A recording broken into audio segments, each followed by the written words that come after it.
Bikers harass a silent waitress until they learn her Delta Force background. The rusty bell above the door jingled as another group of bikers entered the small roadside diner.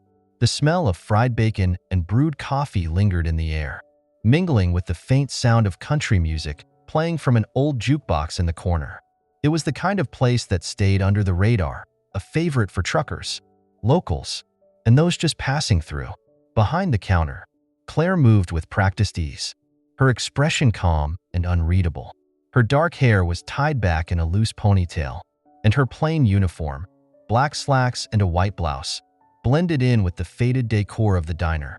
She didn't speak much, a trait that had earned her the nickname Silent Claire among the regulars. But her silence wasn't out of shyness. It was deliberate. She was an observer, and in her quiet demeanor lay a sharpness that few noticed. The group of bikers took over a booth near the back, their loud voices cutting through the diner's usual quiet. They wore matching leather jackets adorned with the emblem of a black vulture, a gang that the locals whispered about but never confronted. Claire approached their table with a notepad in hand. "Coffee and whatever's hot," one of them grunted, his eyes scanning her up and down. Claire nodded, jotting down the order without a word. "You don't talk much, do you?" Another biker sneered. She ignored him, walking back to the counter to place the order. The other waitress, an older woman named Betty, gave her a worried look. "They're trouble," Betty whispered. "You should stay in the kitchen." Claire shook her head. "They're just passing through." But deep down, Claire knew trouble wasn't something you could avoid forever.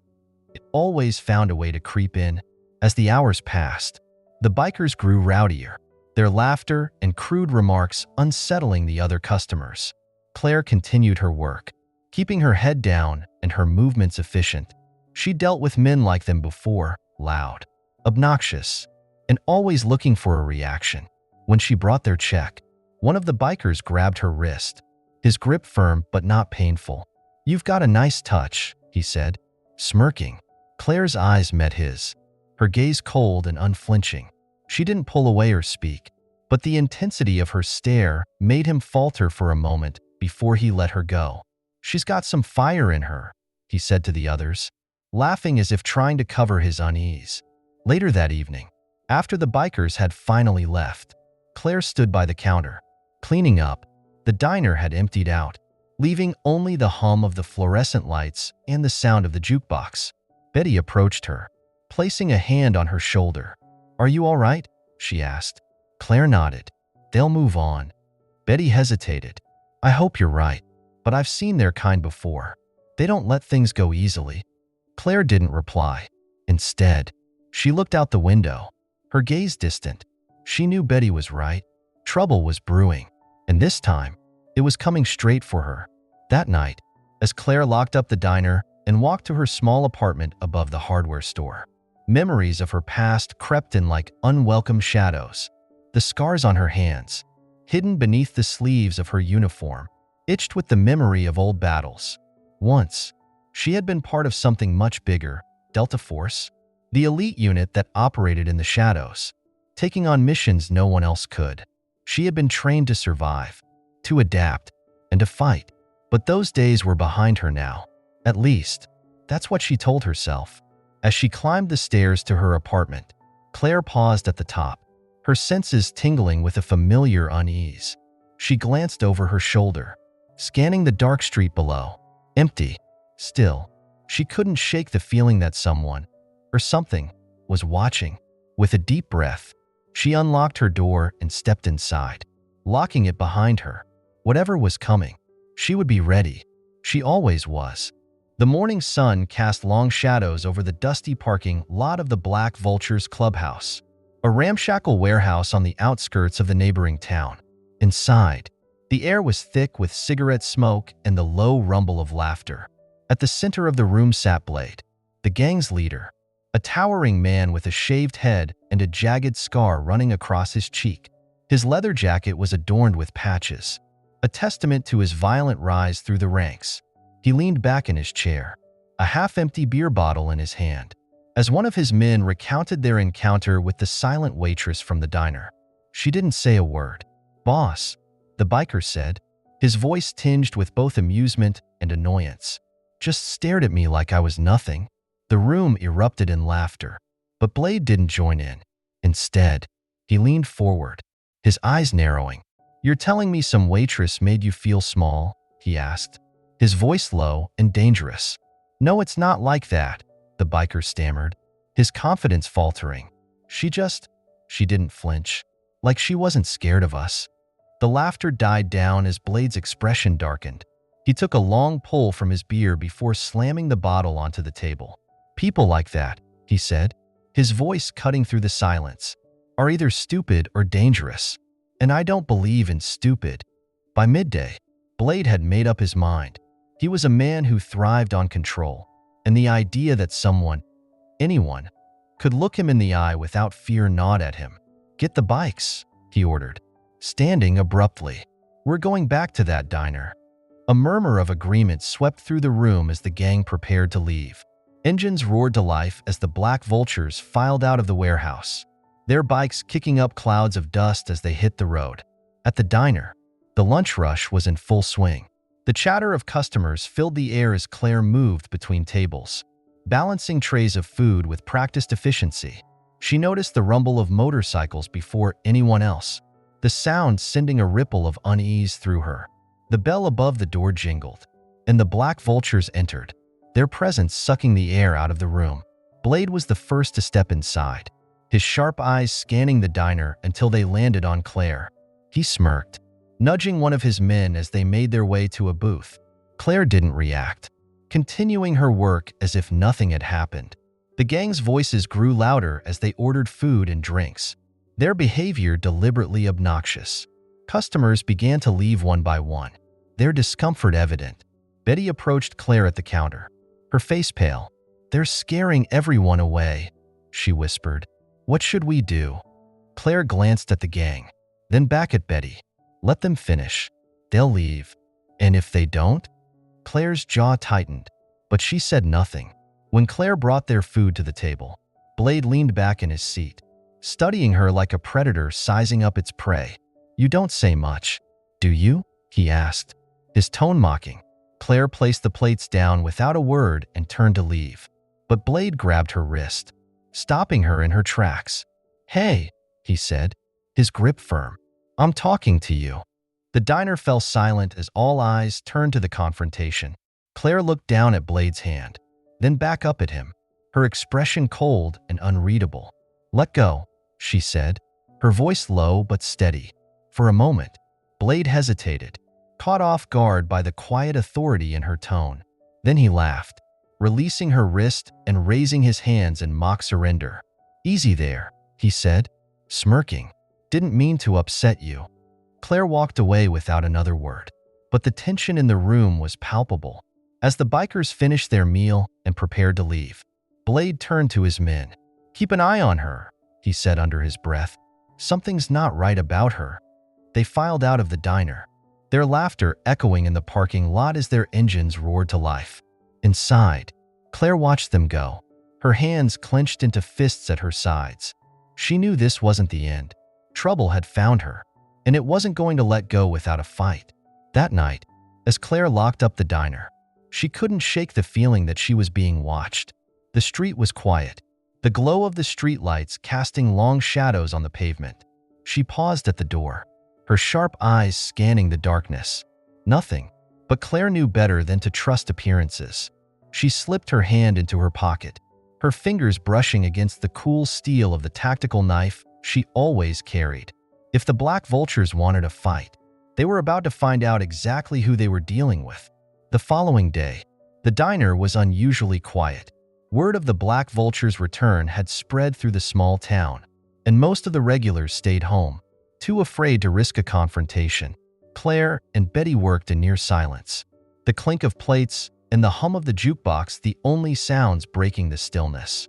Around mid-afternoon, the distinct roar of motorcycle engines echoed down the street. Claire glanced up from the counter, her jaw tightening as the black vultures rolled into the parking lot. "They're back," Betty whispered, fear evident in her voice. "I'll handle it," Claire replied, her voice steady. Betty grabbed her arm, her grip trembling. "Claire, Don't. They're dangerous. So am I, Claire said quietly, pulling her arm away. The gang filed into the diner, their boots thudding against the floor as they made their way to the same booth they had occupied the day before. Blade led the way, his smirk as sharp as the scar across his face. "Afternoon, ladies," he said, leaning casually against the counter. Claire ignored him, walking past to refill a customer's coffee. Blade's smirk faltered, replaced by a flicker of annoyance. "Hey, I'm talking to you," he said, louder this time. Still, Claire said nothing. She returned to the counter and began wiping it down, her movements calm and methodical. Blade slammed his hand on the counter, the sound echoing through the diner. "You deaf or something?" he snarled. Claire looked up, her eyes meeting his. For a moment, the room seemed to hold its breath. "No," she said simply, her voice cold and steady. The gang erupted in laughter, but Blade didn't join them. Instead, he leaned closer, his eyes narrowing. "You've got a mouth on you," he said. "I like that, but maybe you don't understand who you're dealing with." Claire stepped back, crossing her arms.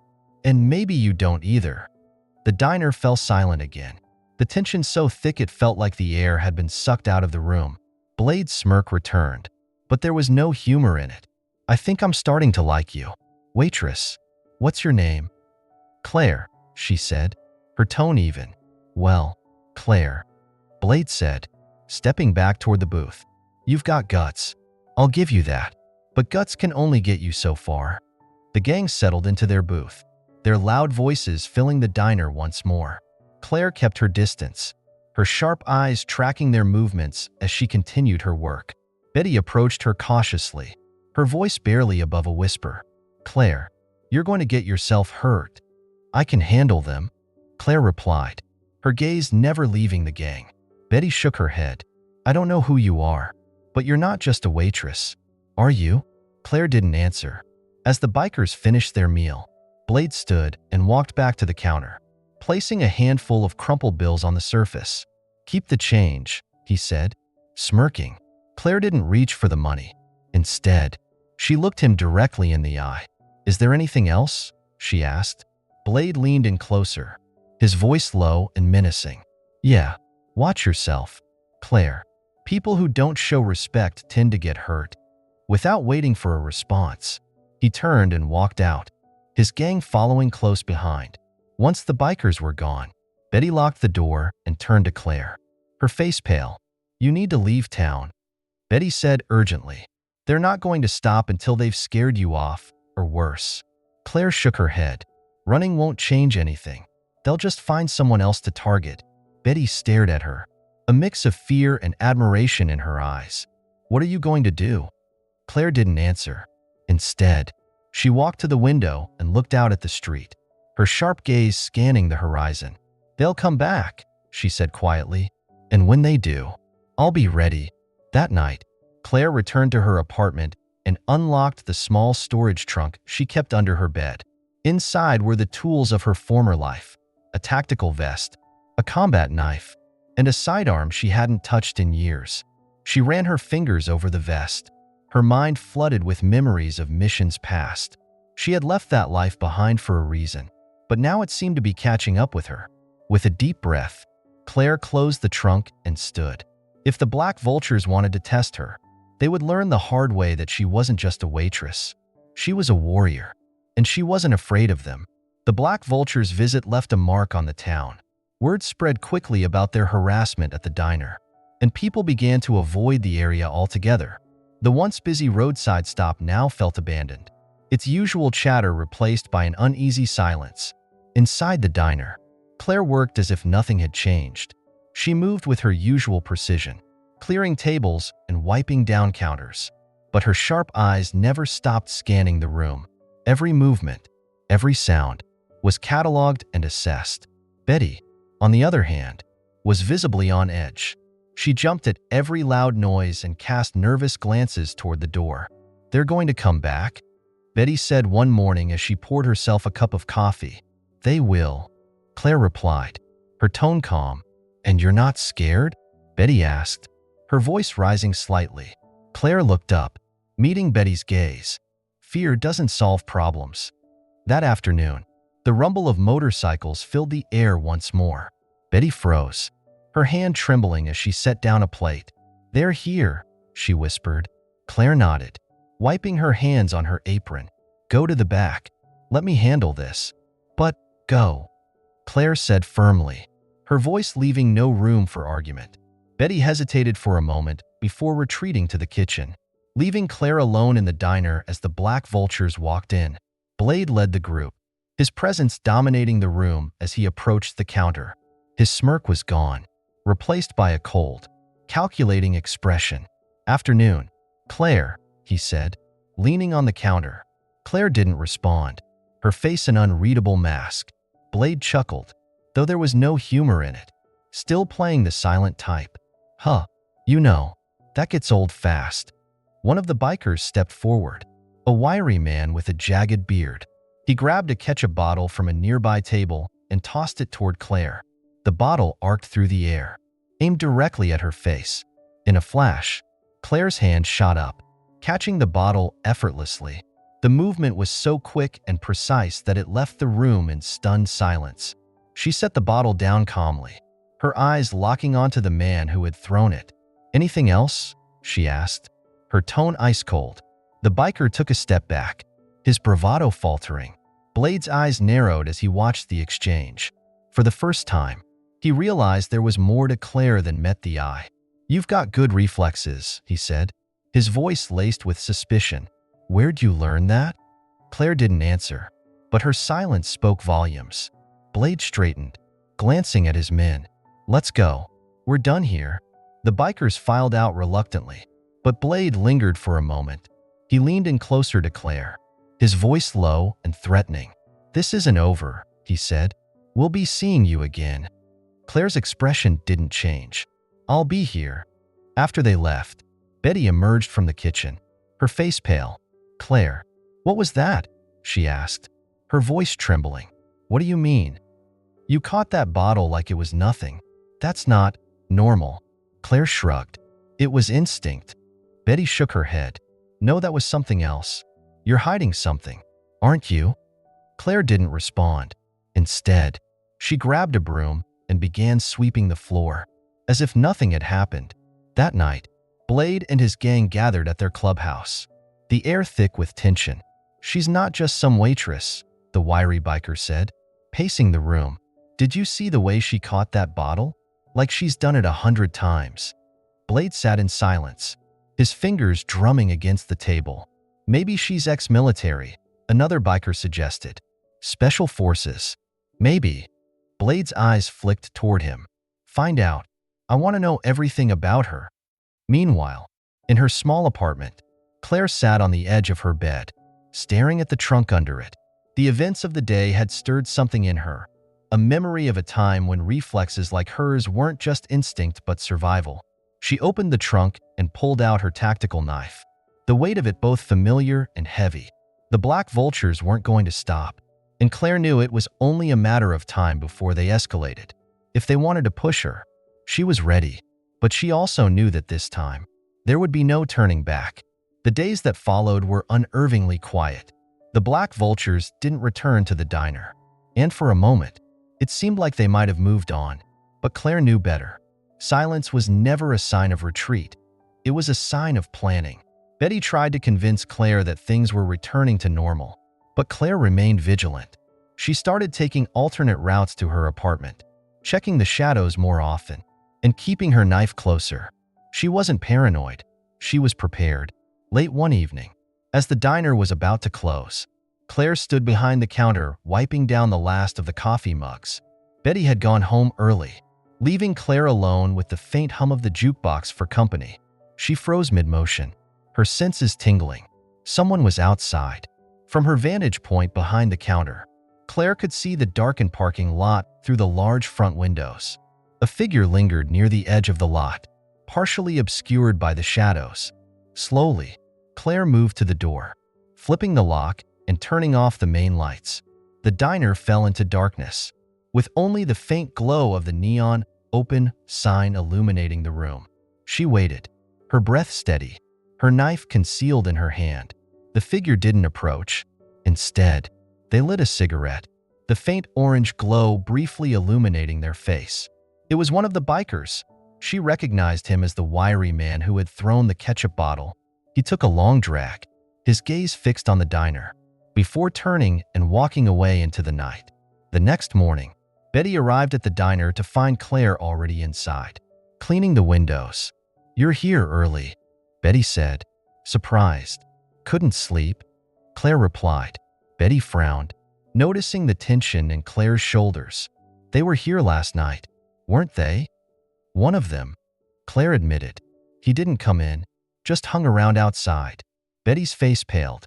"Claire, this is getting serious. Maybe you should go to the sheriff." Claire shook her head. "They're testing me. If I go to the authorities now, they'll see it as weakness." Betty's voice rose. "And what happens when they stop testing and start doing something worse?" Claire didn't answer. Later that afternoon, the Black Vultures returned, not in force, but in pairs. Two bikers parked their bikes across the street and loitered near the diner, their presence impossible to ignore. Claire watched them from the window, her expression calm but her mind racing. They weren't trying to intimidate the whole town this time. They were targeting her. As the sun set, the bikers finally entered the diner. One of them, a heavy-set man with a beard, walked up to the counter, while the other stayed near the door, leaning against the frame. "What can I get you?" Claire asked, her voice steady. "Coffee," the bearded man grunted, sliding into a stool. Claire poured the coffee and set it in front of him. "You've got quite the reputation," he said, his tone casual but laced with menace. "Blade's been talking about you." Claire didn't respond. The man leaned forward, lowering his voice. "You see, Blade doesn't like being ignored, and he definitely doesn't like feeling disrespected." Claire met his gaze, her expression unreadable. "If he has something to say, he knows where to find me." The biker chuckled, shaking his head. "You don't get it, do you? You're not the one calling the shots here." Claire placed her hands on the counter, leaning in slightly. "Maybe you're the one who doesn't get it. I don't care what Blade likes or doesn't like. You don't scare me." The biker's smirk faded, replaced by a flicker of irritation. He stood, motioning to his companion by the door. "Message received," he said, throwing a crumpled bill on the counter. "But you might want to rethink your attitude. Blade doesn't like loose ends." As they walked out, Claire's eyes followed them until the door closed. Her heartbeat was steady, her breathing controlled, but the weight of their words lingered. That night, Claire returned to her apartment and opened the storage trunk under her bed. She pulled out a small, worn notebook filled with scribbled notes and diagrams, her mission log from her Delta Force days. Flipping through the pages, she found what she was looking for, an entry about psychological warfare. Control isn't always about force. Sometimes, the best weapon is patience. Claire closed the notebook, her resolve hardening. The Black Vultures wanted to control her through fear, but they didn't realize they were playing a game she'd mastered long ago. If they thought they were wearing her down, they were wrong. The next day, as Claire walked to work, she noticed the wiry biker from before standing near the hardware store. He was watching her again, a smug grin on his face. Claire didn't alter her stride, but as she passed him, she let her eyes meet his for just a moment. It was enough. The grin faded, replaced by something that looked almost like doubt. Claire continued walking, her confidence unshaken. The Black Vultures were pushing, but they didn't realize they were about to push too far. And when they did, she would be ready. The Black Vultures' presence had transformed the town. Streets that were once lively and welcoming now felt tense and deserted. Families kept their children indoors. Businesses closed earlier than usual, and whispers of fear spread through the community. At the center of it all, the diner remained open.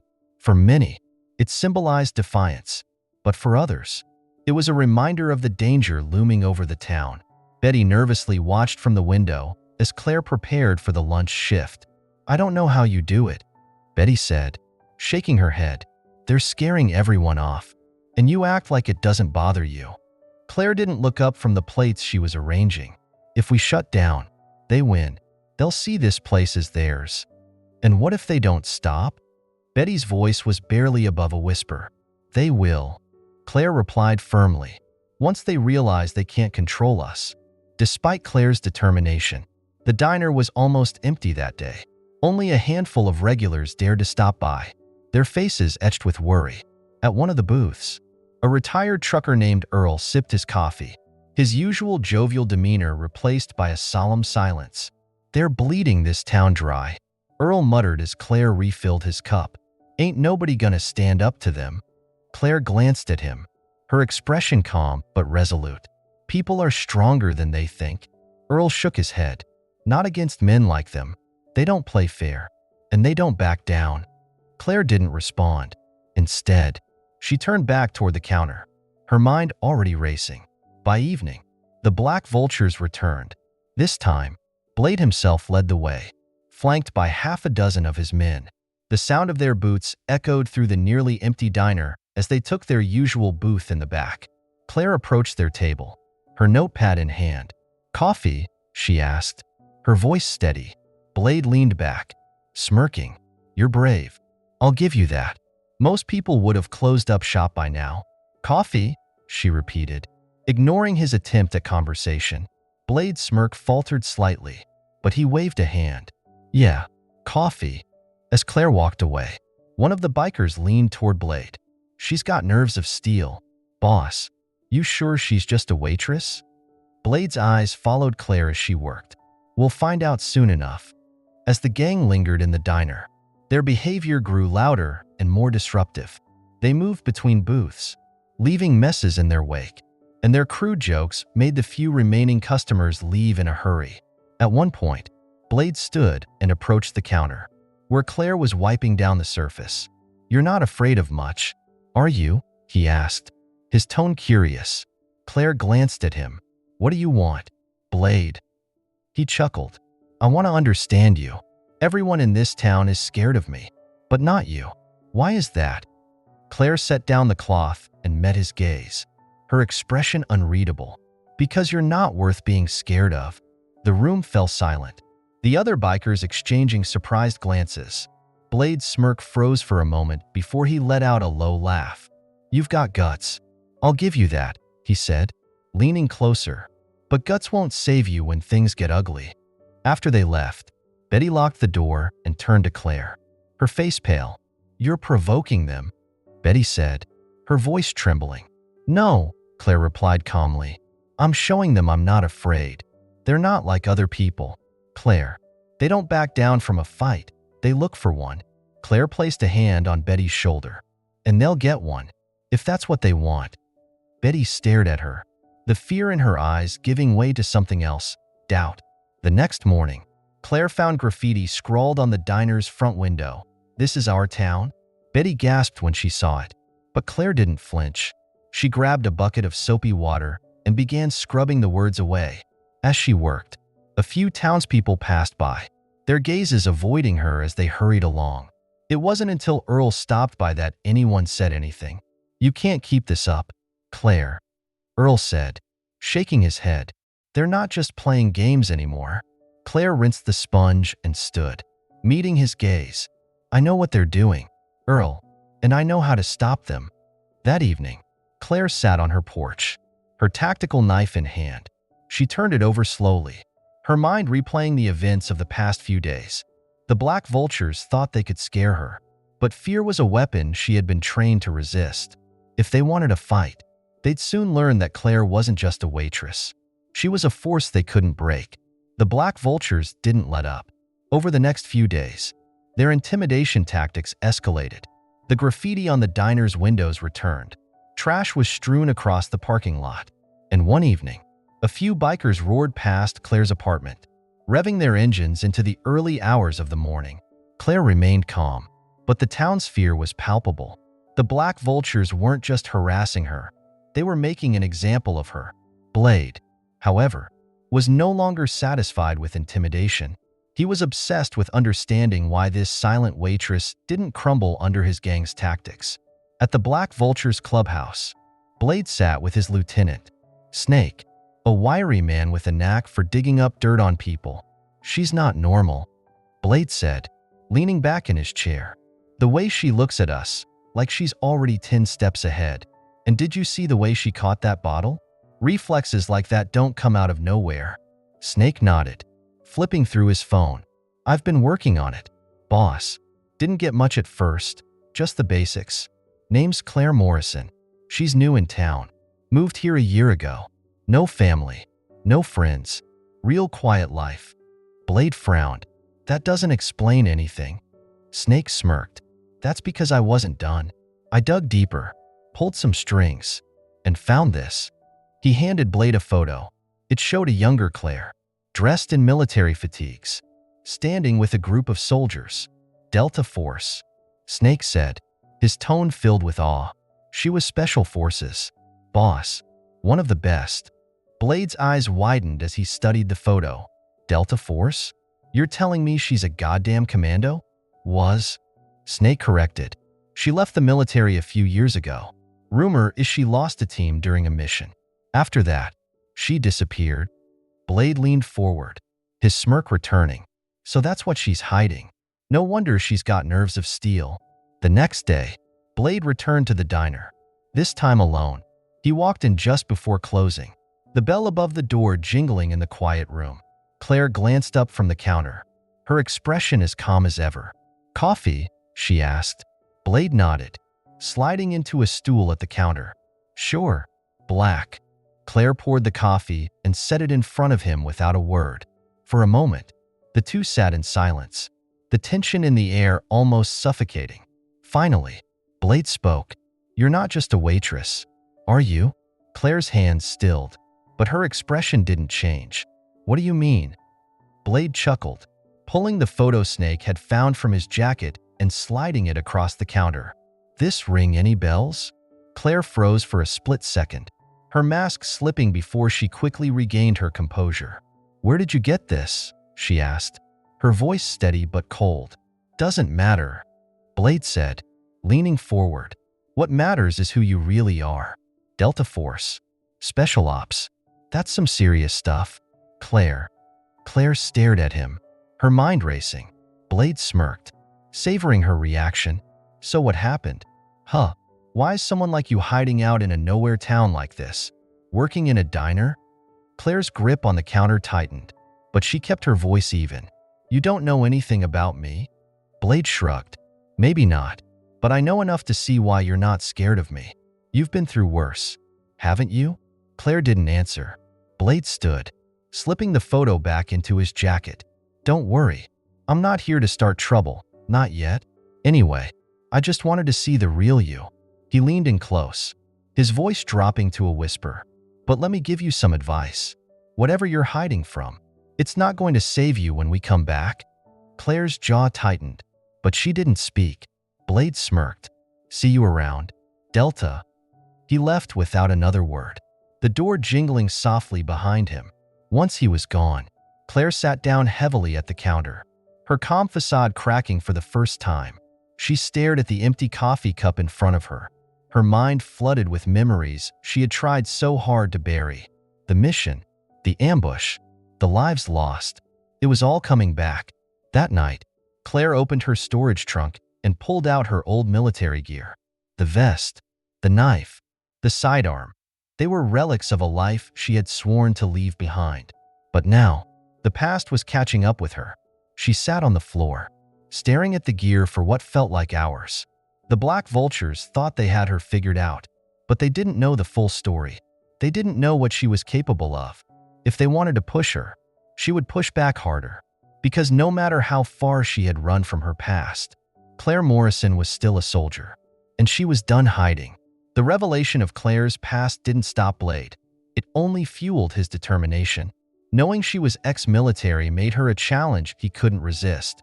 For the Black Vultures, it wasn't just about harassing a waitress anymore. It was about breaking someone who refused to be broken. For Claire, the lines were clear. The Black Vultures were escalating, and she had no intention of sitting idly by while they terrorized her and the town. The next evening, the Black Vultures stormed into the diner in full force. It wasn't just Blade and his core group, there were a dozen of them. Their laughter loud and their presence overwhelming. The sound of their boots against the tile floor made Betty flinch. But Claire stood firm behind the counter, her expression unreadable. "Evening, Delta," Blade said, his smirk sharp as he approached the counter. The gang spread out, taking over tables and booths, knocking over chairs and tossing menus onto the floor. Customers who had dared to come to the diner quickly paid their bills and left, their faces pale with fear. "You're driving away my customers," Claire said calmly, her eyes locking with Blade's. "You're driving away my patients." Blade shot back. "See, I gave you a chance to walk away, but you didn't take it. Now, we're going to make things interesting." One of the bikers grabbed a chair and threw it across the room. The sound of splintering would echoing through the diner. Betty gasped, retreating to the kitchen, but Claire didn't flinch. "You're just making a mess you'll have to clean up," she said, her tone as cold as her stare. Blade laughed, leaning on the counter. "You don't get it, do you? This isn't your fight anymore. This is our town now." He gestured to one of his men, who grabbed a salt shaker and threw it at a table, shattering it into pieces. Still, Claire didn't react. But then Blade took it further. He motioned to a man sitting in a corner booth, a retired schoolteacher named Mr. Jensen, who had been quietly sipping his coffee. "Hey, old man," Blade said, snapping his fingers. "You look like you need some excitement in your life." Mr. Jensen froze, his trembling hands clutching his coffee cup. "Leave him alone," Claire said sharply, stepping out from behind the counter. The diner fell silent. Blade turned to face her, his smirk widening. "Oh, now you want to play hero?" Claire's gaze was ice cold. "You've made your point. Now leave." Blade stepped closer, his towering frame casting a shadow over Claire. "What are you going to do, Delta?" he taunted. "Take us all on?" For a moment, the room felt like it was holding its breath. Then, in a flash of motion, one of the bikers lunged toward Mr. Jensen, grabbing his arm. Claire moved faster. She stepped forward, her hand darting out to grab the biker's wrist. With a sharp twist, she disarmed him, sending him to the ground in one fluid motion. The diner erupted into chaos as the bikers jumped to their feet. But Claire didn't hesitate. She spun, using the chair beside her as a weapon, slamming it into another biker who charged at her. The others hesitated, clearly taken aback by her speed and precision. "Back off," Claire warned, her voice low and steady. Blade held up a hand, signaling his men to stop. His smirk had faded, replaced by a calculating glare. Well, he said, clapping slowly. "The waitress really is a fighter." The gang retreated, but not before Blade leaned in close to Claire. "This isn't over," he whispered, his voice dripping with malice. "You'll regret this."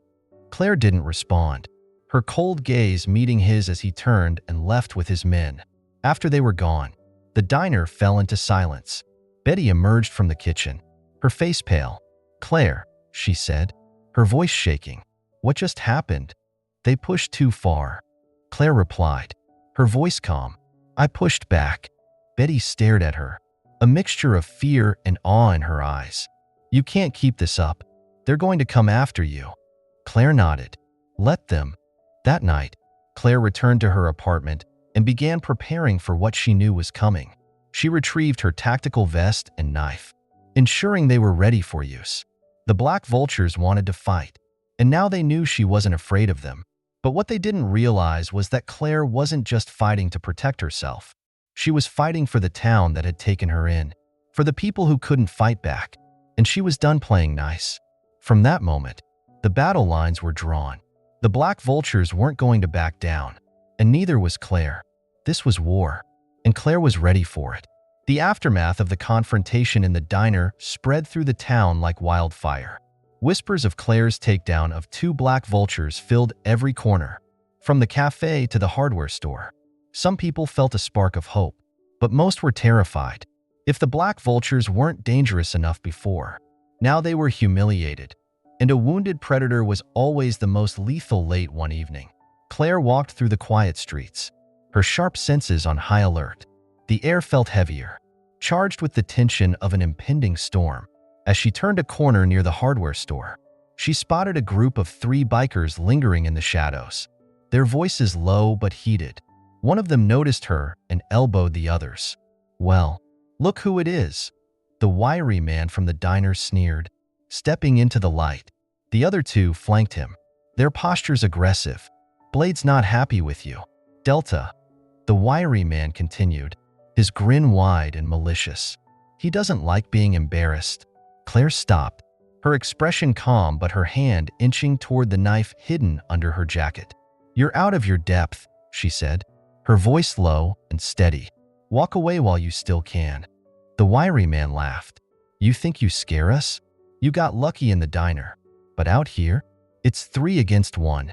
Claire tilted her head slightly, her gaze calculating. Are you sure about that? The first man lunged at her, a crude blade glinting in his hand. Claire sidestepped effortlessly, grabbing his wrist and twisting it until the knife clattered to the ground. With a swift motion, she slammed him against the wall, knocking him unconscious. The second man hesitated for a moment before charging at her. Claire ducked under his swing, landing a sharp kick to his knee that sent him crumpling to the ground. The third man, the wiry one, stood frozen, his confidence rapidly fading. Claire stepped closer, her eyes locking onto his. You've got 2 options, she said, her voice cold. Run back to Blade and tell him this is over. Or stay here and find out how much worse it can get. The wiry man stammered, his hands shaking as he backed away. This isn't the end, he spat before turning and running into the night. Claire took a deep breath, her muscles taut with adrenaline. She glanced down at the unconscious men, her mind racing. She hadn't wanted this fight, but it was clear now that the black vultures weren't going to stop until they were forced to. The next morning, Claire arrived at the diner to find Earl and a few other regulars waiting outside. Words getting around? Earl said, his tone a mix of awe and concern. People are saying you took down 3 of them last night. Claire shrugged, unlocking the door. 2. 1 ran off. Earl followed her inside, lowering his voice. Claire, you've got to be careful. Blade's not going to take this lying down. I know, Claire replied, setting up the coffee machine. But they need to understand that this town isn't theirs. Betty arrived a few minutes later, her face pale as she rushed over to Claire. Claire, she whispered, glancing nervously around. Blade knows what happened. He's furious. Claire's expression didn't change. Good. That afternoon, a group of townspeople gathered outside the diner, their voices hushed and anxious. They had heard about the fight, and while many admired Claire's bravery, others were worried about the consequences. What if they come after the whole town? One man said. She's making things worse, another muttered. Earl stepped forward, his voice rising above the murmurs. She's the only one standing up to them. If we don't back her up, they'll think we're all weak. The crowd fell silent, their uncertainty evident. Claire watched from inside, her sharp eyes taking in every face. She knew they were scared, and she couldn't blame them. But she also knew that fear was exactly what the black vultures thrived on. That evening, Blade made his next move. As Claire walked home from the diner, she noticed a plume of smoke rising in the distance. Her heart sank as she quickened her pace, the acrid smell of burning wood filling the air. When she reached the source, she found the hardware store engulfed in flames. Townspeople stood helplessly, their faces illuminated by the fire. They did this, Earl said, his voice shaking with rage. The vultures. Claire clenched her fists, the heat of the fire mirrored by the fury building inside her. This wasn't just a warning, it was an escalation. As the fire department worked to extinguish the flames, Claire made her way to the edge of town, where she knew the black vultures had a makeshift campsite. She moved silently through the trees, her tactical knife in hand, until she was close enough to hear their voices. Blade's unmistakable laughter cut through the night. That'll teach them to stay in line, he said, his tone triumphant. This town's ours. They just don't know it yet. Claire stepped into the clearing, her presence cutting the laughter short. Funny, she said, her voice cold. I thought it was mine. The bikers jumped to their feet, startled by her sudden appearance. Blade stood, his smirk returning. Well, he said. Look who decided to join us. You here to surrender? Claire's gaze didn't waver. I'm here to finish this. The bikers exchanged uncertain glances. But Blade's confidence didn't falter. "You think you can take all of us?" he said, his voice mocking. "I don't need to," Claire replied. "I just need you." The tension in the clearing was palpable as Blade stepped forward, his grin widening. "All right, Delta," he said, cracking his knuckles. "Let's see what you've got." Claire's grip on her knife tightened. The fight wasn't just about her anymore. It was about sending a message, and she was ready to deliver it. The clearing was silent except for the faint crackle of the dying campfire, its flickering light casting eerie shadows across the faces of the black vultures. Blade stood at the center, his imposing figure towering over Claire, who held her ground with calm resolve. The other bikers formed a loose circle around them, their expressions a mix of amusement and anticipation. None of them moved to intervene. Blade had made it clear this was personal. "You've got guts. I'll give you that," Blade said, his voice dripping with condescension. "But you're out of your league." Claire didn't respond. Her knife glinted in the firelight, her grip firm and steady. Blade smirked, drawing a large hunting knife from his belt. "Let's see if Delta Force trained you for this." With a sudden lunge, Blade closed the distance between them, his knife slicing through the air. Claire sidestepped gracefully, deflecting his attack with her forearm and spinning away to create distance. The other bikers jeered, shouting taunts and encouragement to their leader. "Come on, boss. Show her who's in charge."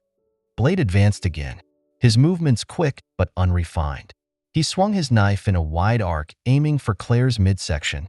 She ducked beneath the strike and retaliated with a swift kick to his knee, forcing him to stumble back. "You're faster than I thought," Blade growled, his smirk fading. "But speed won't save you forever." The fight continued, each exchange more intense than the last. Blade was strong, his strikes fueled by raw aggression. But Claire's movements were calculated and precise. She wasn't just fighting to win, she was fighting to survive. At one point, Blade managed to graze her arm, drawing a thin line of blood. The sight seemed to embolden him, and he pressed his advantage with a flurry of attacks. But Claire remained calm, her training kicking in. She waited for an opening, watching his movements with the practiced eye of a soldier.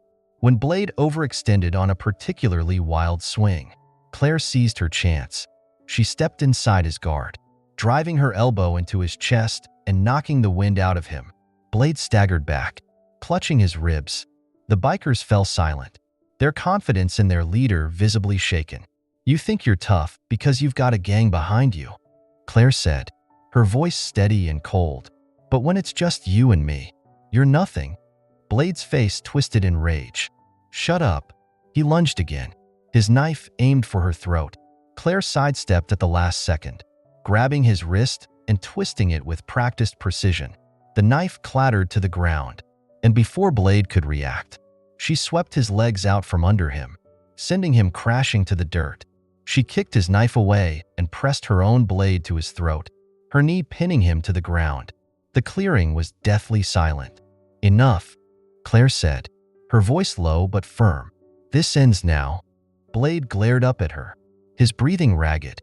"You think this changes anything? My guys will tear this town apart." Claire leaned closer, her eyes like steel. "Not if they're smart. Because if any of you come near me, this diner, or this town again, I won't stop at taking you down. I'll burn your whole operation to the ground." She let the words sink in, her blade never wavering. Blade's bravado faltered, replaced by a flicker of genuine fear. Finally, Claire stood, stepping back and lowering her knife. Blade scrambled to his feet, his hand clutching his ribs as he glared at her. "This isn't over," he spat. Claire's gaze didn't waver. "Yes, it is." Blade hesitated, glancing at his men. None of them moved to back him up. The humiliation was too much, and he knew it. With a growl of frustration, he motioned for the gang to leave. "Let's go," he barked. The black vultures filed out of the clearing, their confidence shattered.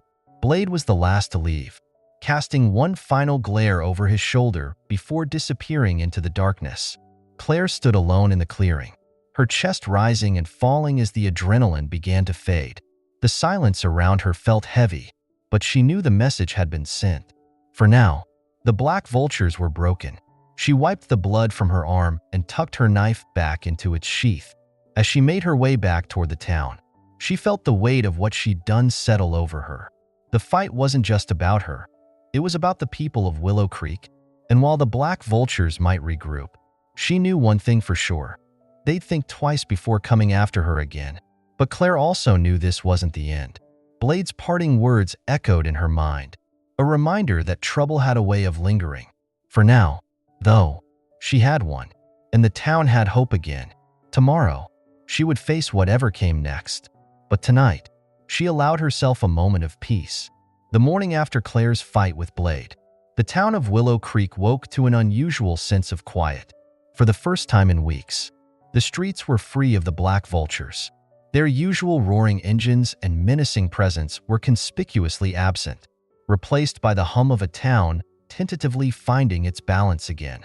At the diner, Claire worked as she always did, efficient, calm, and deliberate. But the air in the room felt different.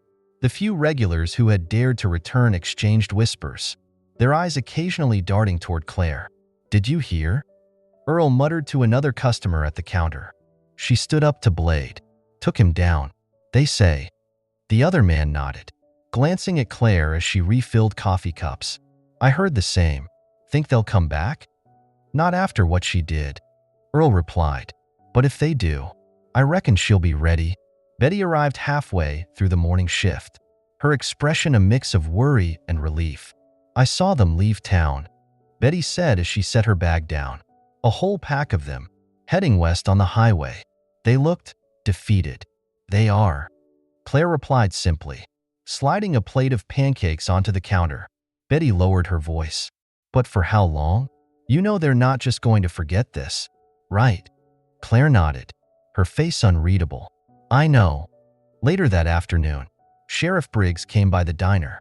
The tall, grizzled man had served Willow Creek for over 2 decades, but even he hadn't been able to stand up to the Black Vultures. "Claire," Briggs said as he approached the counter, removing his hat, "we need to talk."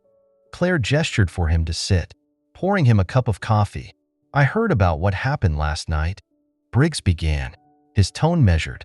"Blade and his crew packed up and left early this morning. They didn't say much, but I think we both know why." Claire didn't respond, her sharp eyes watching him carefully.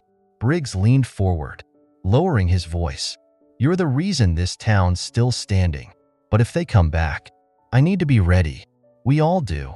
"You think they'll come back?" Claire asked, her voice calm. Briggs hesitated. "Men like Blade don't let go of grudges easily. He might regroup, might not, but if he does, I need to know what we're dealing with." Claire's gaze hardened. "If they come back, I'll handle it." That evening, Claire walked through the town square, observing the subtle changes in the atmosphere. Families ventured out of their homes again, children played on the swings, and businesses reopened their doors. But not everyone was convinced the danger had passed. As Claire passed the hardware store, she overheard a conversation between 2 shopkeepers. "She's the reason they left," one man said, his voice low. "But what if they come back? What if they bring more men?" The other man shook his head. "Doesn't matter. She's proven we can fight back. That's what counts." Back at her apartment, Claire sat on the floor, her tactical knife resting on the table beside her. The adrenaline from the previous night had long since faded, leaving her with the weight of what had transpired. The fight with Blade had been a statement, but it wasn't the end. She knew men like him too well. They thrived on power and control, and the humiliation she dealt him would only fester. As she stared out the window, her thoughts turned to the people of Willow Creek. They were stronger than they realized, but fear still lingered in their eyes. If the Black Vultures came back, the town couldn't afford to rely on her alone. The next day, Claire made her way to the town hall, where Sheriff Briggs and a small group of townspeople had gathered to discuss security. Briggs nodded in greeting as she entered. "Glad you're here, Claire. We were just talking about what we can do to make sure this doesn't happen again." The group looked at her expectantly, their unease evident. "First things first," Claire said, her tone firm. "You can't just wait for someone else to handle it. You need to prepare." "What do you mean?" one man asked. "I mean self-defense." Patrols. Communication.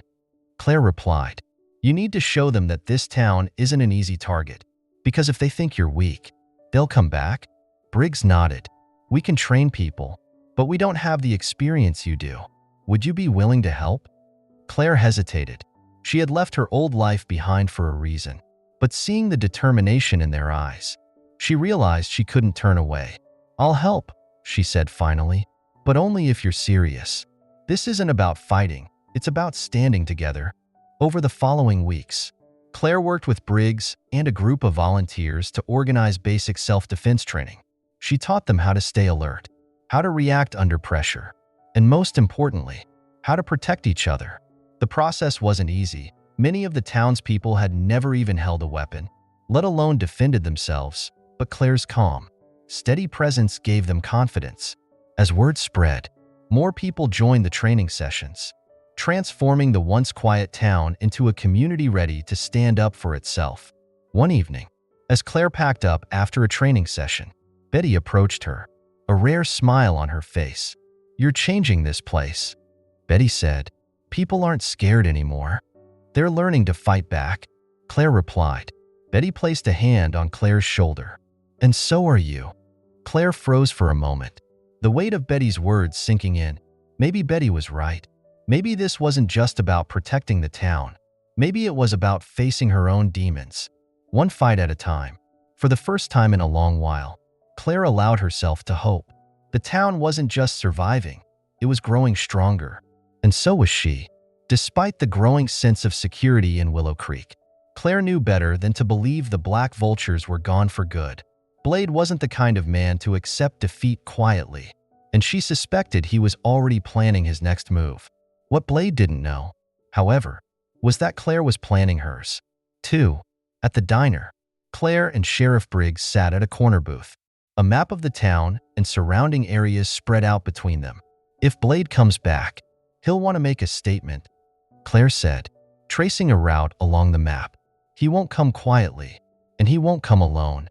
Briggs nodded grimly. "We've seen what he's capable of. What do you suggest?" Claire pointed to a narrow stretch of forest just outside of town. "Here, if we can lure him to this area, we control the terrain. It's isolated enough to keep the town safe, and the trees give us cover. We'll set the trap, but we'll need bait." Briggs frowned. "What kind of bait?" Claire met his gaze, her expression unwavering. "Me." The sheriff hesitated, leaning back in his seat. "You sure about this, Claire? They'll come after you with everything they've got." "They already are," she replied. "But if we're smart, we can end this for good."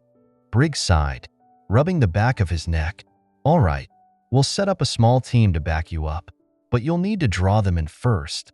Claire nodded. "Leave that part to me." Over the next few days, Claire began leaving breadcrumbs for Blade and his gang to follow. Subtle messages through town gossip, carefully placed warnings in areas she knew the Black Vultures monitored, and rumors that the diner was preparing to fortify itself against an attack. It didn't take long for the bait to work. At the Black Vultures' temporary hideout, Blade sat with his men, his expression dark. "She's taunting us," Blade growled, crumpling a piece of paper with a scrawled warning Claire had planted. "She thinks she can make a fool out of me." One of the bikers, a heavy-set man named Tank, leaned forward. "Maybe it's time we remind her who's in charge." Blade smirked, his eyes gleaming with malice. "Exactly. We hit her fast and hard. No more games." The night of the confrontation, Claire positioned herself in the forest clearing, her tactical gear blending into the shadows. She had spent the day setting up traps, carefully concealed tripwires, noise distractions, and paths that funneled the bikers into specific choke points. Briggs and a small team of volunteers were stationed nearby, ready to intervene if things got out of hand. The sound of approaching motorcycles broke the stillness of the night. Claire crouched low, her knife in hand, as the headlights cut through the darkness. The Black Vultures dismounted, their voices loud and cocky as they spread out across the clearing. "Claire," Blade's voice rang out, mocking and filled with confidence. "You hiding, Delta? Come out and play." Claire stepped into the clearing, her movements deliberate and calm. "I'm right here," she said, her voice carrying across the space.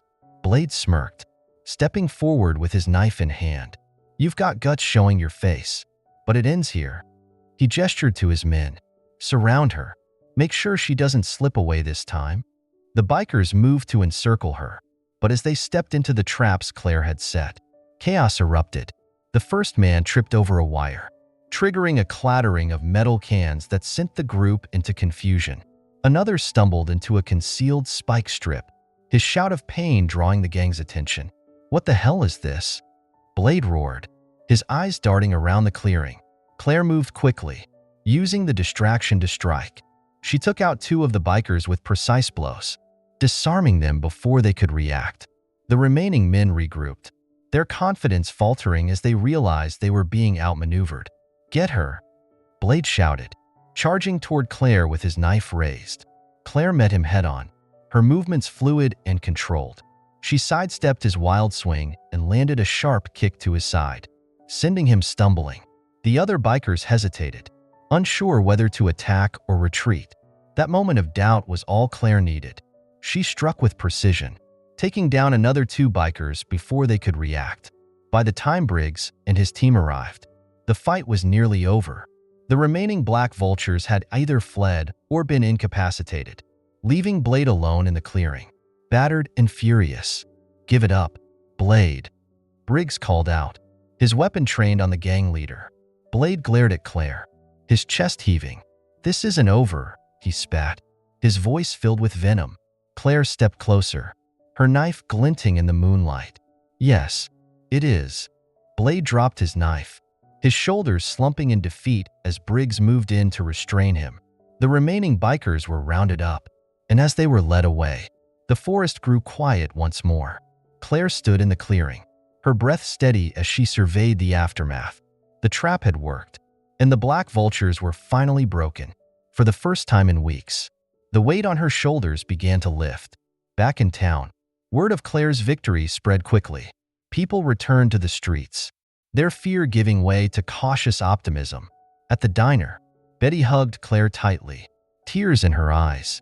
You did it, Betty said, her voice trembling.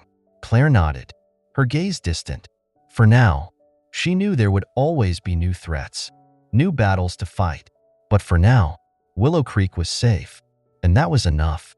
As the smoke from the fight began to settle, Claire stood in the heart of the forest clearing, her senses razor-sharp. The trap had worked perfectly, but this wasn't over yet. Blade, bruised and furious, refused to go down quietly. You think this changes anything? He snarled, struggling against the zip ties Sheriff Briggs had secured around his wrists. My men won't stop. You'll never be safe. Claire stepped forward, her calm composure hiding the storm brewing inside. Your men won't come back. Not after tonight.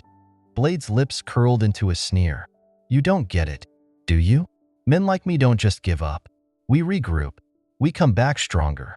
Claire crouched to his level, her voice dropping to a whisper. And I'll be here waiting. With Blade restrained, Briggs and his team rounded up the remaining bikers. The scene was chaotic. Several of the gang members lay unconscious, groaning in pain, while others sat in handcuffs, their earlier bravado replaced with nervous glances toward Claire.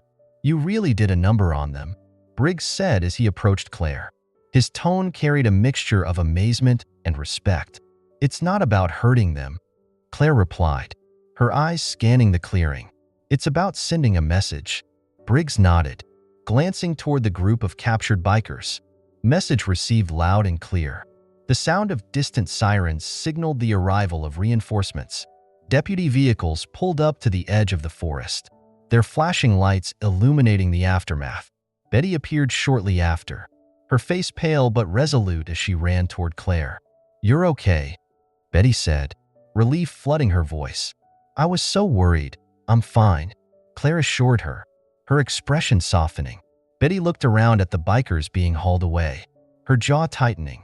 They're gone, right? They're really gone? For now, Claire said, but we can't let our guard down. Not yet. Blade and his men were loaded into the sheriff's vehicles, their shouts and protests muffled by the slamming of car doors. Briggs turned to Claire, his expression serious. "I don't know what this town would have done without you," he said. Claire shook her head. "This isn't just about me. The town needs to be ready to stand on its own." Briggs nodded, a hint of determination in his eyes. "We will be." As the night wore on and the forest cleared of people, Claire lingered, her gaze fixed on the darkened trees. The weight of the night's events pressed on her, but beneath it was a quiet satisfaction. The black vultures had underestimated her, and they had paid the price. But Claire knew Blade's words weren't idle threats. Men like him always had a way of clawing back, no matter how deep they fell. She couldn't afford to let her guard down. The following morning, the town was abuzz with talk of the forest showdown. At the diner, customers who had avoided the place for weeks began to trickle back in, their cautious smiles a sign of hope. Earl sat at the counter, nursing a cup of coffee as he spoke to a group of regulars. "She didn't just fight them," Earl said, his voice filled with pride. "She made sure they wouldn't come back. You should have seen her. Took them apart like it was nothing." Betty glanced at Claire, who was wiping down tables with her usual quiet efficiency. "She's not just a waitress," Betty murmured, more to herself than anyone else. "She's a hero." Claire, however, didn't see herself as a hero.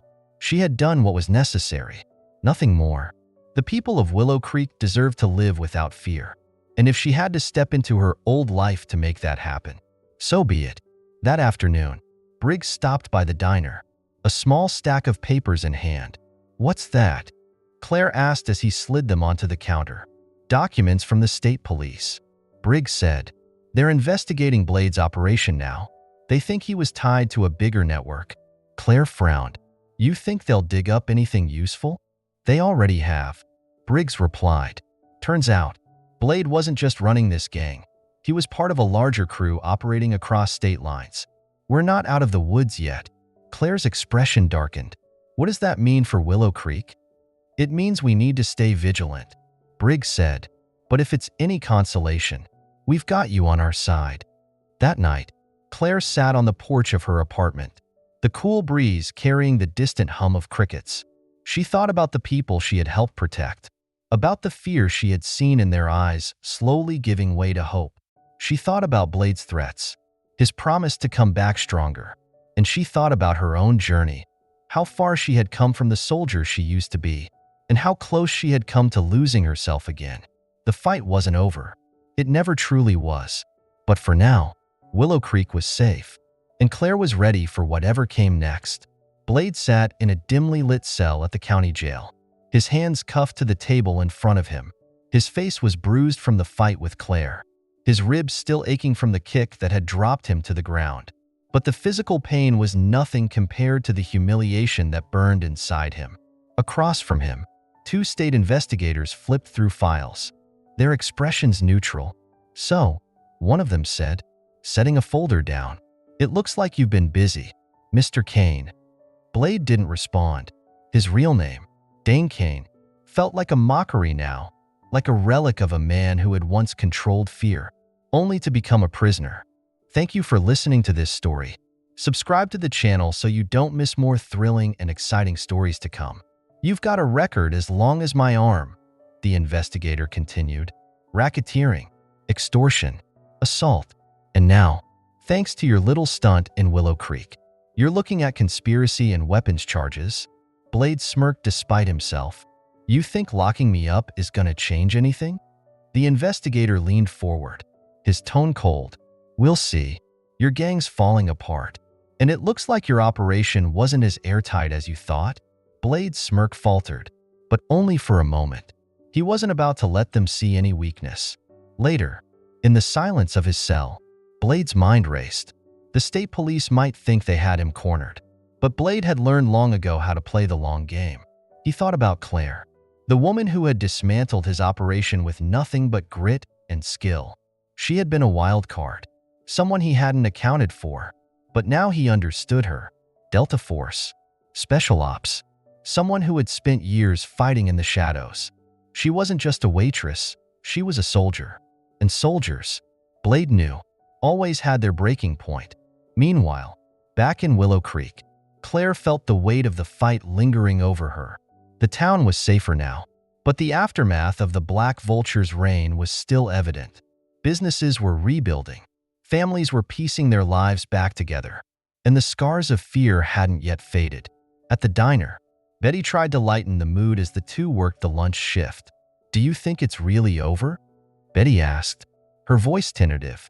Claire placed a plate of pancakes on the counter, her expression unreadable. "Blade's in custody. Most of his gang's been taken down. For now, we've bought some time, but you don't think he's done, do you?" Claire paused, her hand tightening around the coffee pot. Men like Blade don't stop. They adapt. That evening, Sheriff Briggs stopped by the diner, his face grim. "I just got a call from the state police," Briggs said, sliding into a booth. "Blade's been talking." Claire raised an eyebrow. "What's he saying?" "Mostly nonsense. Threats about how this isn't over. How his crew's bigger than we know. But there's one thing that caught my attention." Briggs leaned forward, lowering his voice. "He mentioned you by name." Claire's jaw tightened. "What did he say?" "Something about how you're not untouchable. That he knows people who can finish what he started." Claire's gaze hardened. "Let him try." Blade's threats weren't idle. In the weeks that followed, Claire began noticing signs of something bigger brewing. Small things. At first, a stranger lingering too long near the diner. An unfamiliar motorcycle parked down the street. The townspeople were starting to notice. 2. Earl mentioned seeing new faces at the gas station. Men who didn't seem like they belonged. "They're watching us," Earl said, his voice low. Claire nodded. "They're testing the waters, seeing how far they can push before we push back." One night, as Claire walked home from the diner, she spotted a figure leaning against a lamppost near her apartment. The man was tall and broad-shouldered, his face partially obscured by the shadows. As Claire approached, he straightened, his hands casually in his pockets. "Claire Morrison," he said, his voice calm and measured. Claire stopped a few feet away, her hand brushing the knife she kept concealed under her jacket. "Who's asking?" The man chuckled. "Just someone with a message. Blade sends his regards." Before Claire could respond, the man stepped into the light, revealing a scar that ran from his jaw to his collarbone. His smile was cold and calculated. "And he's not done with you yet." The encounter left Claire uneasy. The man hadn't made a move against her, but his presence was a clear message. Blade's reach extended farther than she had hoped. That night, Claire sat at her kitchen table, her tactical notebook open in front of her. She flipped through the pages, reviewing old notes on strategy and psychological warfare. Blade wasn't just trying to intimidate her. He was setting the stage for something bigger. If he wanted to escalate, she would be ready. In the days that followed, Claire began preparing for what she knew was inevitable. She worked with Sheriff Briggs to organize patrols around the town and doubled down on self-defense training with the volunteers. At the diner, she kept her movements sharp and deliberate, her mind always one step ahead. The Black Vultures might have been dismantled, but their shadow still loomed. For Claire, the fight wasn't over. It was just beginning. The tension in Willow Creek reached a boiling point. The town had been quiet for weeks, but the sense of foreboding hung over everything. People moved cautiously, locking their doors earlier, watching strangers with suspicion, and Claire Morrison, as always, was at the center of it. One evening, as the diner was closing, Betty approached Claire with a worried expression. "Something's not right," Betty said, glancing out the window. The parking lot was empty except for Claire's truck, but the faint sound of a motorcycle engine lingered in the air. "I've been hearing it for days," Betty continued. "That rumble. They're watching us." Claire nodded, her gaze scanning the darkness. "They're trying to intimidate us. It's their way of keeping control." Betty sighed. "And it's working. People are scared." "Claire, Earl hasn't left his house in days, and half the regulars won't even come near the diner. They'll come back when they see it's safe," Claire said firmly. Betty looked at her, worry etched into her face.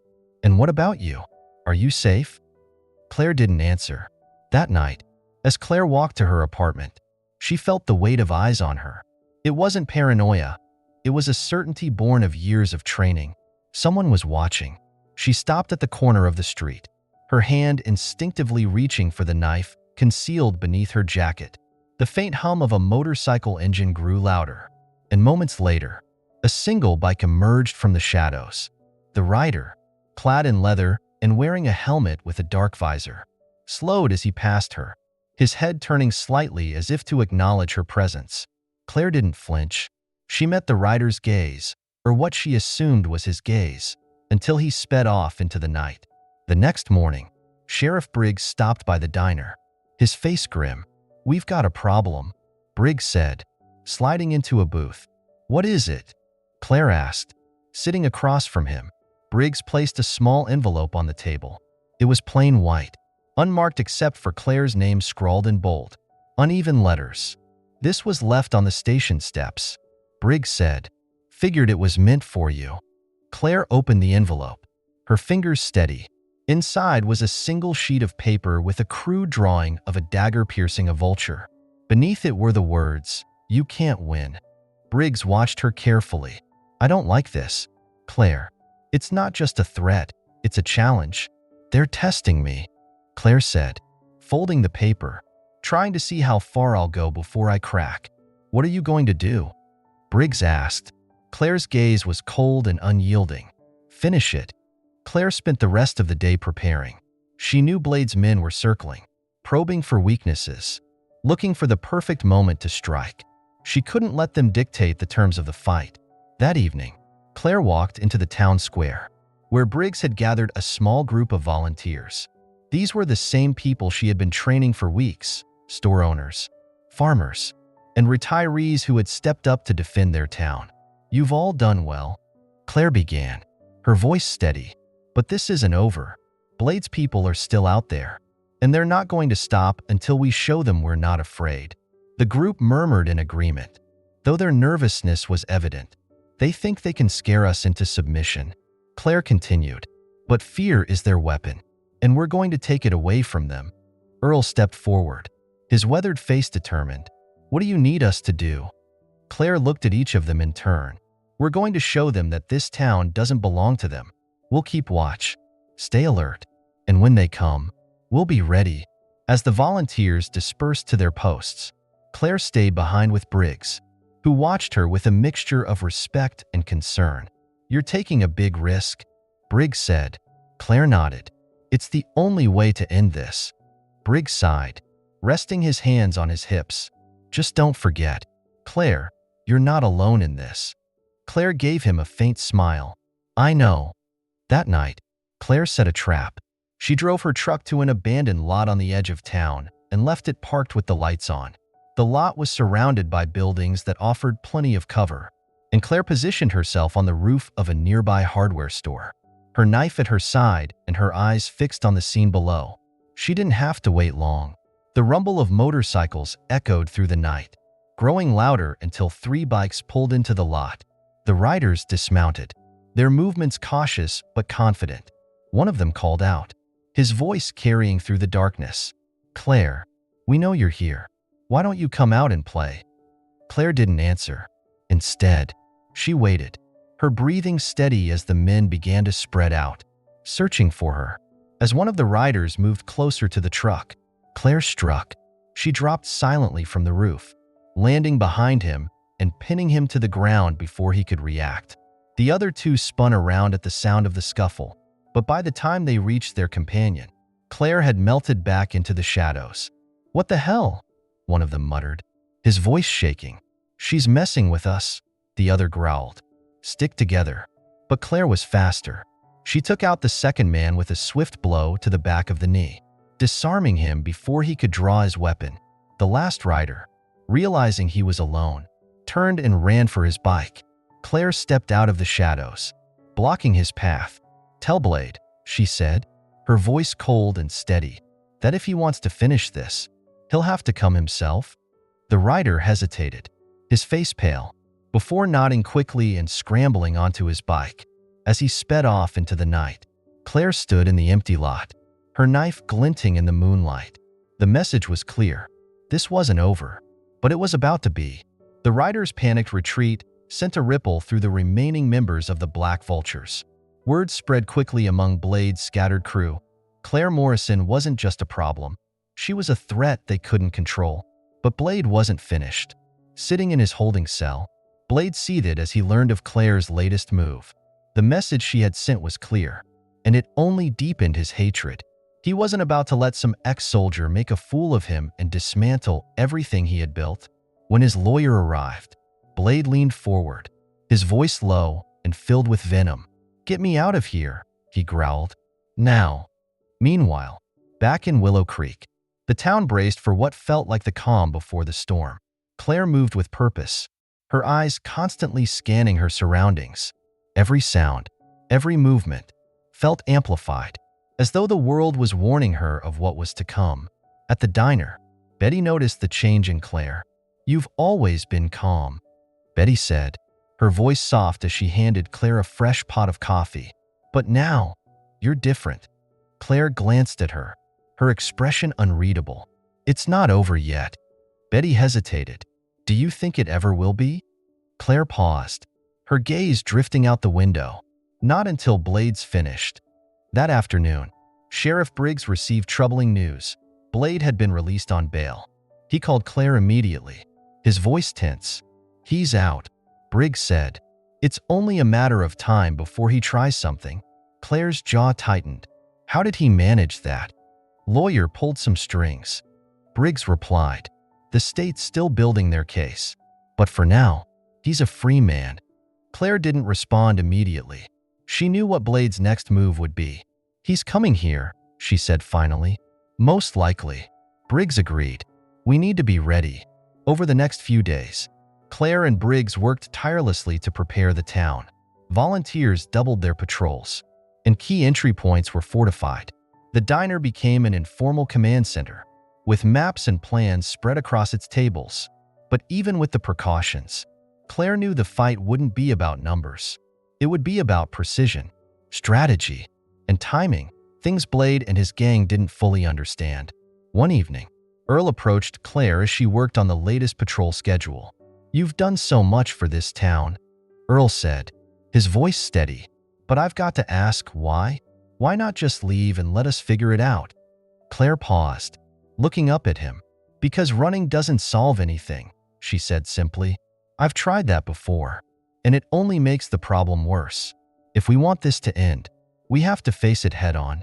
Earl nodded, his respect for her growing even deeper. "Well, for what it's worth, I'm glad you stayed." As night fell, Claire received word from one of the patrols. A group of bikers had been spotted heading toward town. "They're moving fast," the volunteer said over the radio. "Looks like at least 6 of them." Claire grabbed her gear, her movements quick and efficient.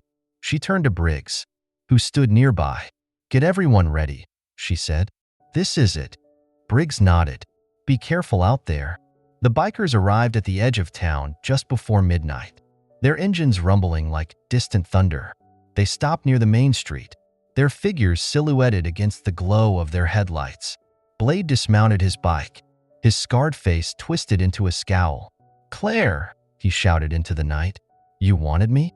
Here I am." Claire stepped out from the shadows, her knife at her side. She walked calmly toward Blade, her every movement measured. The townspeople watched from windows and alleyways, their fear and hope intertwined as they silently prayed for Claire's success. Blade smirked as Claire approached. "You've been busy, haven't you?" he said. "Making my guys run scared, tearing down everything I built." "You did that yourself," Claire replied coldly. Blade's grin faded, replaced by a sneer. "You think you've won? You think you can take me down and make this all go away?" Claire's eyes narrowed. "I don't think, I know." Blade lunged without warning, his knife glinting in the moonlight as he charged at Claire. But she was ready. She sidestepped his attack with ease, her training and instincts kicking in. She delivered a sharp elbow to his ribs, sending him stumbling. The other bikers watched, unsure whether to intervene. Blade had always been the one in control, and seeing him falter shook their confidence. "Stay back," Blade snarled, glaring at his men. "She's mine." The fight was brutal, each strike and counterstrike a testament to their determination. Blade fought with raw aggression, but Claire's movements were calculated, her every action precise. When Blade swung wildly, Claire ducked and swept his legs out from under him, sending him crashing to the ground. She pressed her knife to his throat, her voice cold and unyielding. "This ends now," she said. "Call off your men." Blade's chest heaved as he glared up at her, his defiance flickering like a dying flame. "You don't have the guts," he spat. Claire leaned closer. "Try me." Blade hesitated, his bravado crumbling under the weight of her gaze. Finally, he raised a hand, signaling his men to stand down. The bikers exchanged uneasy glances before turning off their engines and stepping away from their bikes. Sheriff Briggs and his deputies arrived moments later, quickly securing the scene. "You've got him," Claire said, stepping back as Briggs cuffed Blade. The sheriff nodded. "And thanks to you, we've got enough to put him away for good this time." As the bikers were rounded up and led away, the townspeople began to emerge from their homes. They watched in silence as Claire stood in the middle of the street, her breathing steady despite the exhaustion that weighed on her. For the first time, the fear that had gripped Willow Creek began to lift. Claire had drawn the line, and Blade had crossed it. Now, the town was free. That night, Claire sat alone on the diner's porch, the weight of the victory settling over her. The fight was over, but the scars it left would linger. Still, as she looked out at the quiet streets of Willow Creek, she allowed herself a small smile. For the first time in a long time, she felt peace. In the days following Blade's capture, Willow Creek began to find its footing again. The tension that had hung over the town for weeks slowly dissipated, replaced by cautious optimism. Businesses reopened, families returned to the town square, and the once deserted diner buzzed with life. At the center of it all was Claire. One morning, Betty arrived at the diner to find Claire already at work, her movements calm and efficient as always. "You're here early," Betty said, tying her apron. Claire shrugged. "There's a lot to do." Betty smiled softly. "The town feels different now. People are starting to believe again." Claire nodded, but her expression remained guarded. "It'll take time. People don't forget fear overnight." As the day went on, more regulars began to trickle into the diner. Earl sat at his usual spot at the counter, a newspaper spread out in front of him. "They put Blade in maximum security," Earl said, glancing at Claire. "Word is, he won't be seeing daylight for a long time." "Good," Claire replied simply, pouring him another cup of coffee. Earl hesitated, folding his newspaper. "You know, people around here owe you more than they can say. You didn't just take on Blade. You gave us our town back." Claire didn't respond immediately. Instead, she looked out the window at the street beyond, where children played and neighbors chatted. "I did what had to be done," she said finally. That evening, Sheriff Briggs stopped by the diner, his face weary but relieved. "Thought I'd find you here," Briggs said, sliding into a booth. Claire poured him a cup of coffee and sat across from him. "Everything quiet?" she asked. "For now," Briggs replied. "The state's taking over the case against Blade. They've got enough on him to lock him up for good." Claire nodded. "And his crew?" "Most of them are scattered," Briggs said. "A few left the state, and the rest don't have the stomach to keep going without him." For the first time, Claire allowed herself to exhale. The next day, Claire made her way to the town square, where a small group of townspeople had gathered to discuss plans for rebuilding. The hardware store that had been burned down was being cleared, and volunteers were organizing a fundraiser to help the owners rebuild. "We'll get it back up," Earl said, his voice filled with determination. "It'll be better than before." Claire stood at the edge of the group, watching as the community came together. "Claire," one of the shopkeepers called out, waving her over. "Come give us a hand." She hesitated for a moment before stepping forward, grabbing a pair of gloves and joining the effort. As the day wore on, the townspeople worked side by side, their laughter and camaraderie a stark contrast to the fear that had gripped them weeks before. Betty approached Claire during a break, handing her a bottle of water. "You don't have to do all of this," Betty said, her voice soft. "You've already done enough." Claire shook her head. "It's not just about the fight, Betty. It's about what comes after. If we don't rebuild, they win." That night, the townspeople gathered at the diner for an impromptu celebration. The air was filled with the scent of home-cooked food, and the sound of laughter echoed through the room. Claire stood behind the counter, watching as the people she had fought for began to heal. "You should join them," Betty said, nudging her gently. "I'm fine here," Claire replied, a small smile playing on her lips. But as the night went on, the townspeople began to chant her name, urging her to come out from behind the counter. Earl raised his glass. "To Claire Morrison, the one who brought Willow Creek back to life." The crowd cheered, and for the first time, Claire allowed herself to step into the spotlight. As she stood among the people of Willow Creek, Claire realized something she hadn't before. She wasn't just protecting them. She was part of them. The fight had been about more than just defeating Blade. It had been about giving the town a chance to stand on its own. And now, as they celebrated their hard-won peace, Claire felt a sense of belonging she hadn't known in years. That night, as she walked home under the quiet glow of the streetlights, Claire allowed herself a rare moment of peace. The fight had left its scars, but it had also brought new purpose. Willow Creek wasn't just a town she had protected. It was a place she could finally call home. The days in Willow Creek began to feel normal again. Though for Claire, normal was still an unfamiliar concept.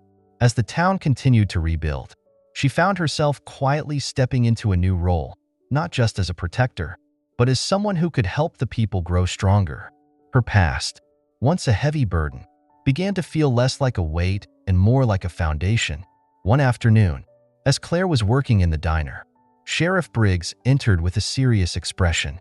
"I've got something for you," he said, placing a thick envelope on the counter. Claire glanced at him curiously before opening it. Inside were several files and a handwritten note. "It's from one of your old Delta Force teammates," Briggs explained. "He reached out to me after hearing about what you did here." Claire's heart skipped a beat. She hadn't spoken to anyone from her military days in years. The note was from Major Daniel Ross, her former commanding officer. "Claire, I've been keeping track of you. I know why you left, and I know how much you've been carrying. But I also know what you've done here in Willow Creek. You weren't responsible for what happened on that mission. We all made mistakes that day, and we all lost people we cared about. But running from it doesn't change anything. What you've done here shows who you really are. I'm proud of you. Claire, you've still got a lot to give. If you ever want to talk, I'm here. Ross." Claire sat in silence, the note trembling slightly in her hand. For years, she had carried the guilt of that mission, the ambush that had cost the lives of 2 of her teammates.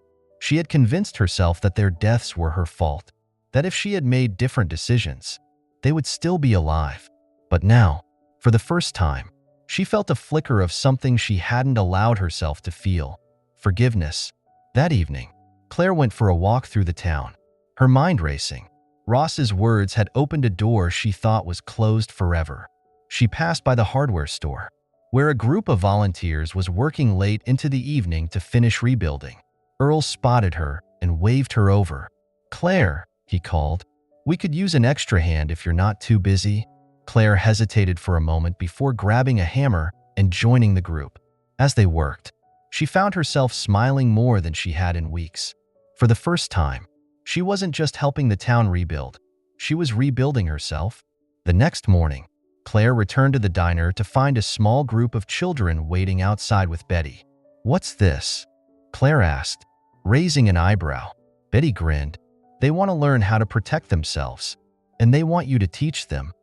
Claire stared at the children, their eager faces looking up at her with a mix of admiration and determination. "I'm not a teacher," she said, shaking her head.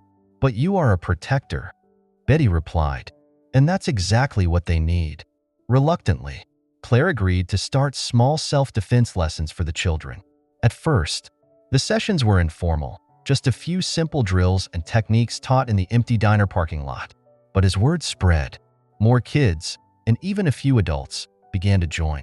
Claire found herself stepping into a role she never expected: a mentor. One evening, as the sun set over Willow Creek, Claire sat on the steps of the diner, watching the children practice the moves she had taught them. Earl approached her, his expression thoughtful.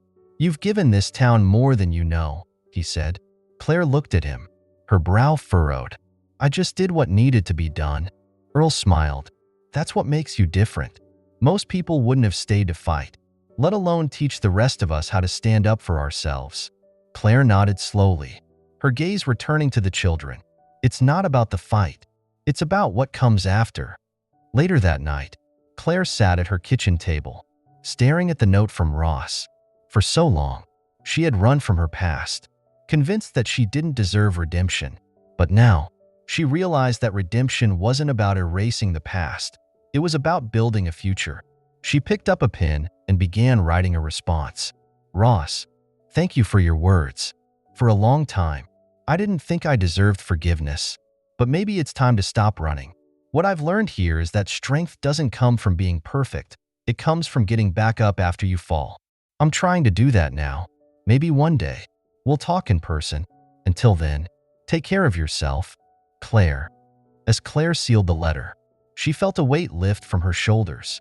The scars of her past were still there, but now, they felt less like wounds and more like reminders of where she had been and how far she had come. Willow Creek was healing, and so was she. And for the first time in years, Claire allowed herself to hope for what might come next. The transformation of Willow Creek was undeniable. What had once been a town consumed by fear was now a community united by resilience. The people, inspired by Claire's strength and leadership, began to take ownership of their safety and future. For the first time in years, Willow Creek didn't feel like a target. It felt like a fortress. At the diner, Claire watched as a group of townspeople gathered around Earl in the parking lot. He was organizing a neighborhood watch, assigning shifts and ensuring every corner of Willow Creek was covered. Looks like Earl's got things under control, Betty said, standing beside Claire. Claire nodded, a small smile tugging at her lips. He's doing a good job. They all are. Betty glanced at Claire, her expression thoughtful. You're proud of them, aren't you? Claire hesitated, then nodded again. Yeah, I am. The self-defense lessons Claire had started in the diner parking lot had grown into something much larger. Every evening, a mix of children, teenagers, and adults gathered to practice techniques Claire had taught them, simple, effective methods for staying safe and confident. One evening, as Claire walked among the group, offering pointers and corrections, a young girl named Lily tugged at her sleeve. Miss Claire, Lily said, her voice timid, do you think we'll ever have to fight the bad guys again? Claire crouched to Lily's level, her voice calm but firm. I hope not, but if we do, you'll be ready, and you won't have to fight alone. Lily smiled, her fear giving way to a quiet determination. The town square became a hub of activity as businesses reopened and people gathered to celebrate their progress. The hardware store, which had been burned down during the Black Vulture's reign, was rebuilt with the help of volunteers. At the grand reopening, Claire stood in the crowd, her arms crossed as she watched Earl cut the ribbon. Here's to a new beginning, Earl said, raising a glass. And to the people who made it possible. The crowd erupted in cheers. And for a moment, Claire allowed herself to feel the warmth of their gratitude. Later that evening, Sheriff Briggs approached Claire as she sat on the diner steps, watching the festivities from a distance. You know, you're a big part of why this town is standing on its own again, Briggs said, sitting beside her. Claire shook her head. They did the work. I just showed them they could. Briggs chuckled. Maybe, but sometimes that's all people need. A reminder that they're stronger than they think. Claire looked out at the town square, where people laughed and danced under the string lights. They're stronger than they know. As the night wore on, the celebration grew quieter, but the sense of unity remained. People stopped by to thank Claire personally, their words heartfelt and sincere. You gave us hope when we didn't have any, one woman said, her eyes glistening with tears. You made us believe we could fight back, another man added, shaking Claire's hand firmly. Claire accepted their thanks with quiet humility, but deep down, she felt a sense of fulfillment she hadn't known in years. The following day, Claire returned to the forest clearing where she had faced Blade and his gang. The space was silent now, the trees standing as silent witnesses to the battle that had taken place. As she stood there, memories of her past surfaced, not just the fight in Willow Creek, but the missions, the losses, and the sacrifices that had defined her life before she came here. For the first time, she didn't feel the weight of guilt. Instead, she felt the strength of everything she had overcome. That evening, the townspeople gathered for a community meeting in the diner, filling every table and booth. Earl stood at the front, addressing the crowd with his usual energy. "This town's been through a lot," Earl began, his voice strong. "But we're still here, and we're stronger than ever. We've got Claire to thank for that."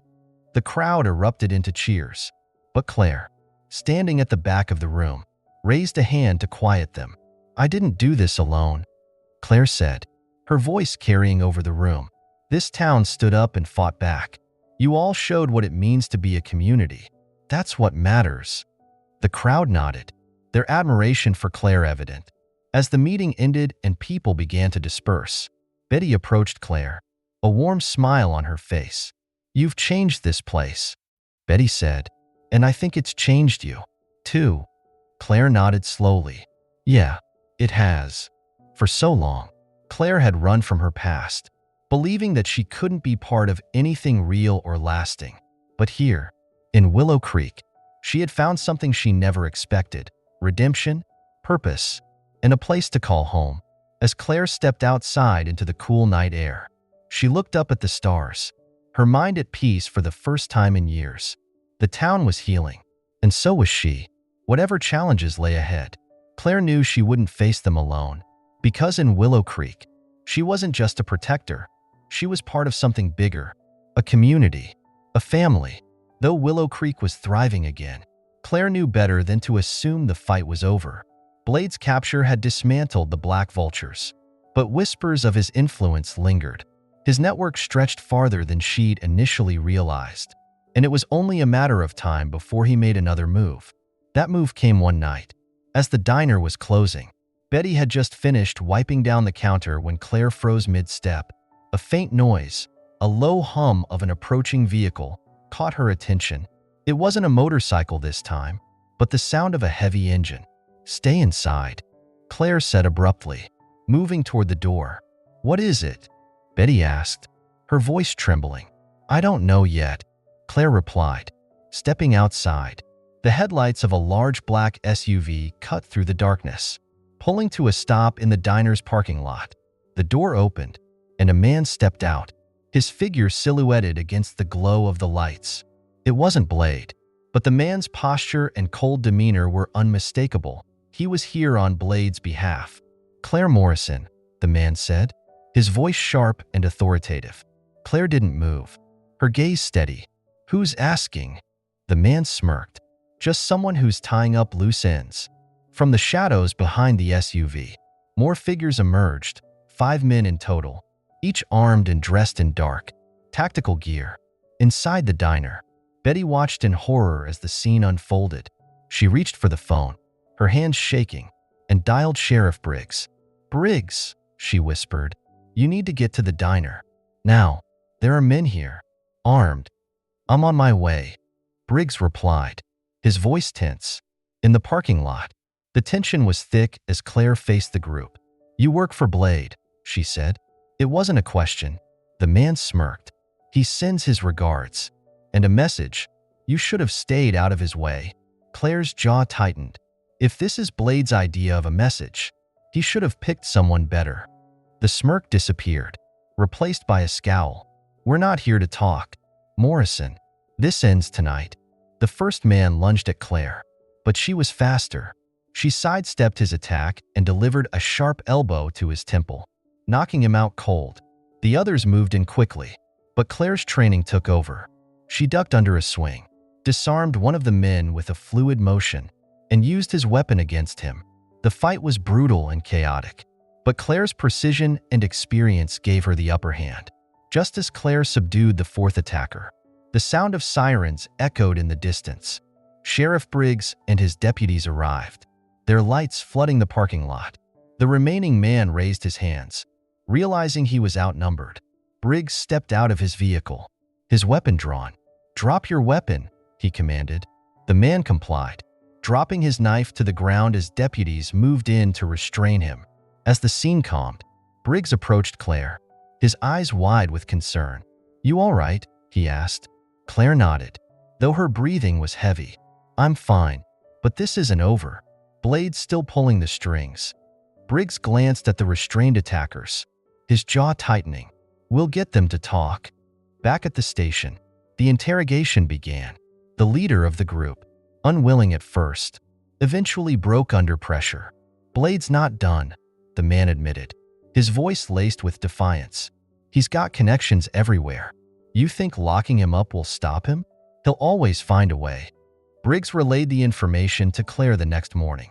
"He's not giving up," Briggs said, "but neither are we." Claire nodded, her expression resolute. "If Blade wants to keep coming, we'll be ready. Every time he tries, he loses more. Eventually, he'll have nothing left." The attack, though unsuccessful, served as a reminder of the stakes.